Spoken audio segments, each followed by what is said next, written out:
लेकिन आज जिस तरह से प्रधानमंत्री जी अमित शाह जी के समर्थन में उतर आए, उससे ऐसा लगता है कि जो कल अमित शाह जी ने कहा था वो भारतीय जनता पार्टी की एक सोची हुई रणनीति थी।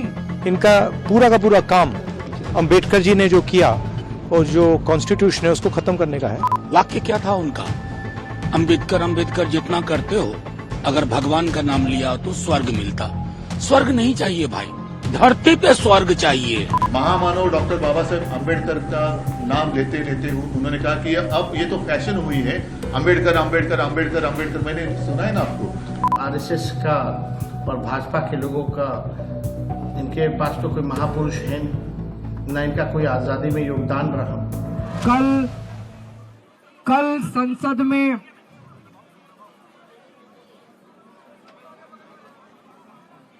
कल संसद में देश के गृह मंत्री अमित शाह जी ने बाबा साहब अंबेडकर का बहुत अपमान किया, उनका एक तरह से मजाक उड़ाया। उन्होंने कहा अंबेडकर अंबेडकर अंबेडकर कहने से कुछ नहीं होगा, इससे अच्छे भगवान का भजन करो तो हो सकता है स्वर्ग मिल जाए। पहली चीज मैं अमित शाह जी को कहना चाहता हूं, देश के करोड़ों करोड़ों करोड़ों दलितों, गरीबों, कुचले हुए लोगों, पिछड़े लोगों, वंचितों, उनके लिए बाबा साहब अंबेडकर भगवान से कम नहीं है। मरने के बाद तो पता नहीं स्वर्ग मिलता है कि नहीं मिलता, लेकिन आज इस पृथ्वी के ऊपर ऐसे करोड़ों करोड़ों वंचित आज जिंदा हैं क्योंकि बाबा साहब अंबेडकर ने उस संविधान में उन्होंने जीने का और रहने का अधिकार दिया। जिस तरह से उन्होंने, अमित शाह जी ने बाबा साहब अंबेडकर का अपमान किया, करोड़ों लोगों की भावनाएं आहत हुई हैं। मैं खुद व्यक्तिगत तौर पे उनको अपना आदर्श मानता हूं, उनके बताए हुए रास्ते पे चलने की कोशिश करता हूं। जब भी कभी जीवन में मुझे कठिनाई महसूस होती है, उनकी जीवनी उठा के पढ़ लेता हूं। उनका संघर्ष हमें प्रेरणा देता है। केवल मेरे लिए नहीं, आम आदमी पार्टी भी बाबा साहब अंबेडकर के जीवन और बताए हुए रास्ते पे चलने की कोशिश करती है। और मेरे जैसे करोड़ों लोग हैं जिनके आदर्श हैं बाबा साहब अंबेडकर, उन सभी करोड़ों लोगों की भावनाओं को आहत किया है अमित शाह जी ने। लेकिन आज जिस तरह से प्रधानमंत्री जी अमित शाह जी के समर्थन में उतर आए, उससे ऐसा लगता है कि जो कल अमित शाह जी ने कहा था वो भारतीय जनता पार्टी की एक सोची हुई रणनीति थी, जिसके तहत संसद में बाबा साहब अंबेडकर का अपमान किया गया। हम इसकी कड़ी शब्दों में निंदा करते हैं। अब यह साफ हो गया कि भारतीय जनता पार्टी बाबा साहब अंबेडकर के खिलाफ है, संविधान के खिलाफ है।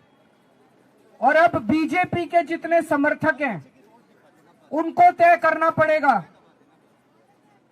उनको चुनना पड़ेगा, या तो वो बीजेपी के साथ हैं या बाबा साहब अंबेडकर के साथ हैं। आप दोनों के साथ नहीं हो सकते। भारतीय जनता पार्टी के शीर्ष नेतृत्व ने यह साफ कर दिया है कि वो बाबा साहब अंबेडकर के खिलाफ हैं। तो भारतीय जनता पार्टी के समर्थकों को अब तय करना पड़ेगा कि आप बीजेपी के साथ हो कि बाबा साहब अंबेडकर के साथ हो। हम मांग करते हैं कि अमित शाह जी के खिलाफ सख्त से सख्त कार्रवाई की जाए, ताकि जितने लोगों में रोष है वो रोष खत्म तो नहीं हो सकता, लेकिन वो गुस्सा कम हो सकता है अगर उनके खिलाफ सख्त कार्रवाई की जाएगी। तो हम देश के कोने कोने में इस संदेश को लेके जाएंगे, इस बात को लेके जाएंगे कि किस तरह से भारतीय जनता पार्टी और किस तरह से उनका शीर्ष नेतृत्व बाबा साहब का अपमान कर रहा है। दिल्ली के चुनाव में, दिल्ली में हम कोने कोने में, घर घर में इस बात को लेके जाएंगे कि किस तरह से उनका अपमान किया जा रहा है। फिर से हम इसकी घोर निंदा करते हैं और बहुत ठेस हम सब लोगों को महसूस हो रही है। कॉन्स्टिट्यूशन के खिलाफ है ये इन्होंने कहा, ये पहले ही कह रहे थे कि कॉन्स्टिट्यूशन को हम चेंज करेंगे, ये इसके खिलाफ हैं, अंबेडकर जी के खिलाफ हैं, उनकी विचारधारा के खिलाफ हैं। इनका पूरा का पूरा काम अंबेडकर जी ने जो किया और जो कॉन्स्टिट्यूशन है उसको खत्म करने का है, तो सब पूरा देश जानता है। कांग्रेस पार्टी ही नहीं, पूरे देश में आम आवाम उद्वेलित है। वाक्य क्या था उनका? अंबेडकर अंबेडकर जितना करते हो, अगर भगवान का नाम लिया तो स्वर्ग मिलता। स्वर्ग नहीं चाहिए भाई, धरती पे स्वर्ग चाहिए, धरती पे स्वर्ग चाहिए। और वो उसी विचारधारा से हासिल होगा जिस विचारधारा को आप अंदर से नापसंद करते हैं। दिल की बात जुबान पे आई, लेकिन माफी तो मांगनी पड़ेगी।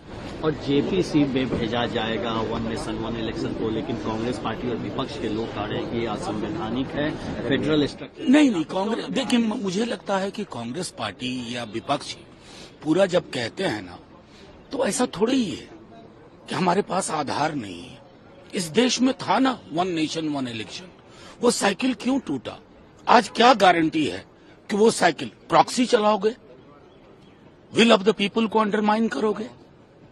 That's unfair. इस तरीके से कल अमित शाह राज्यसभा में उन्होंने कहा, एक गुस्ताखी की उन्होंने, और महामानव डॉक्टर बाबा साहेब अम्बेडकर का नाम लेते लेते उन्होंने कहा कि अब ये तो फैशन हुई है, अम्बेडकर अम्बेडकर अम्बेडकर अम्बेडकर। मैंने सुना है ना आपको, ये अब फैशन हुई है। इतने बार अगर आप भगवान का नाम लेते तो शायद 7 जन्म में आपको स्वर्ग में स्थान मिल जाता। आप होते कौन हो?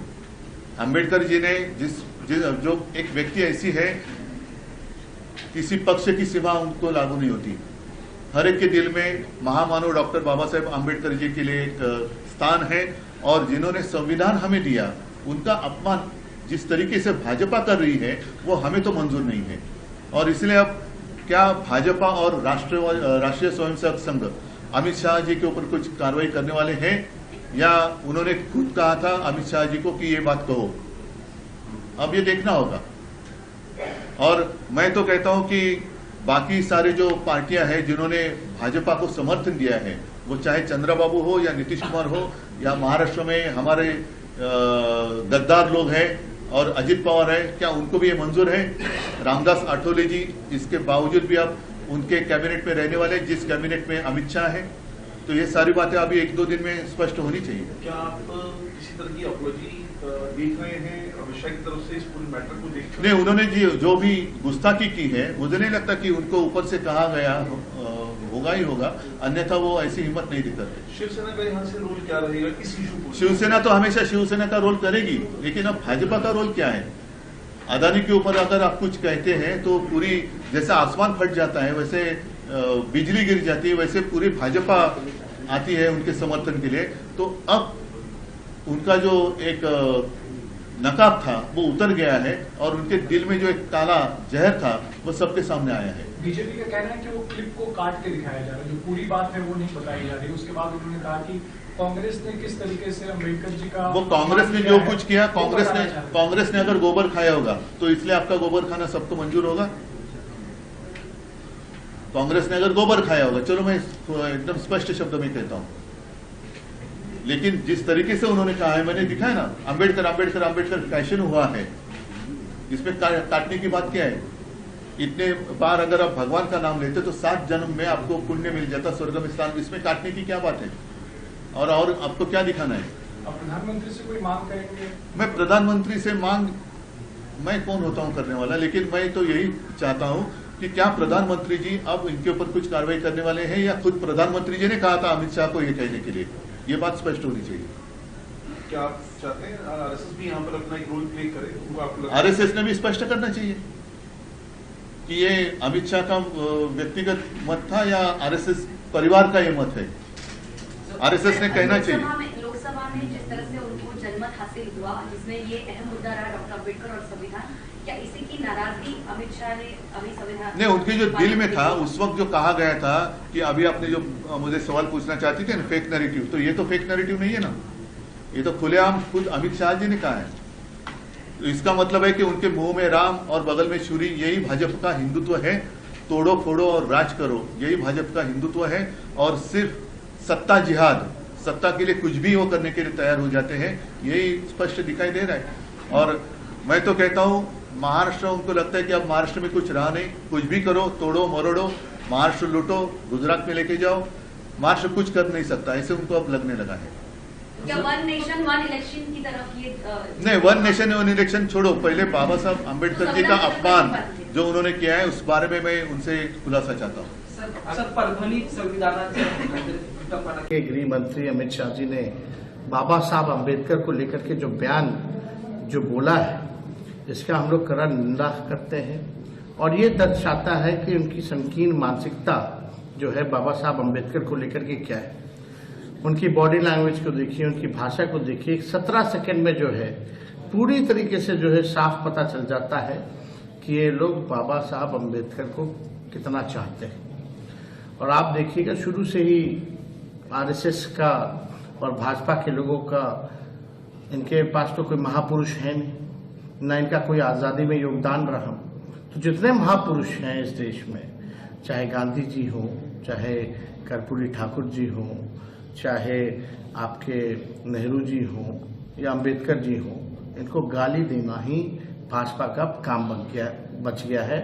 और यही गाली दे दे करके इन लोगों के चरित्र का हनन करना चाहते हैं। देखिए, हम साफ तौर पे बताना चाहते हैं, बाबा साहब अम्बेडकर हम लोगों के फैशन भी हैं, पैशन भी हैं। बाबा साहब अम्बेडकर हम लोगों के मोटिवेशन भी हैं और इंस्पिरेशन भी हैं। किसी भी कीमत पर हम लोग बाबा साहब अम्बेडकर का अपमानित नहीं होने देंगे। ये लोग संविधान विरोधी लोग हैं, नफरत फैलाने वाले लोग हैं। और इनकी भाषाओं से, भाषण से, जो कि सदन में खड़े होकर के राज्यसभा में इन्होंने जो वक्तव्य दिया है, इसकी जितनी भी निंदा की जाए वो कम है।